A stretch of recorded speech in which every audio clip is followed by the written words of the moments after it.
আমি যখন বাংলাদেশের সবচেয়ে বড় মাদ্রাসা হাটাজারি মাদ্রাসার ছাত্র, তখন আমার বাবার জীবনে একটা বিপদ নেমে আসে। তিনি ব্যবসা করতেন, হঠাৎ করে এমনভাবে একটি আঘাত পেয়েছেন ব্যবসায়িকভাবে যে একবার নিঃস্ব হয়ে গেছে, বহু টাকা দেনা হয়ে গেছে এবং এতটা ডিপ্রেসড হয়ে গেছেন তিনি কোনো কাজ করতে পারছিলেন না।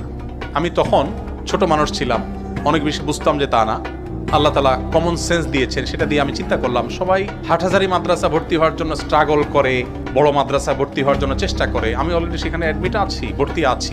আমি তখন সিদ্ধান্ত চেঞ্জ করে সেই মাদ্রাসা ছেড়ে যশোরের একটা মফস্বলের মাদ্রাসায়, অর্থাৎ জেলা পর্যায়ে একটা মাদ্রাসা দর্নেমাসায় গিয়ে ভর্তি হলাম, যেটা সাধারণত কেউ করবে না, সেটা করলাম। অর্থাৎ ঢাকা ইউনিভার্সিটি ছেড়ে জেলা পর্যায়ের কোনো একটা কলেজে যা ভর্তি হলাম, এরকম একটা পর্যায়ে ভর্তি হয়ে যশোর যুব প্রশিক্ষণ কেন্দ্র এখনো আছে, সেখানে আমি ইমামতির দায়িত্ব নিলাম।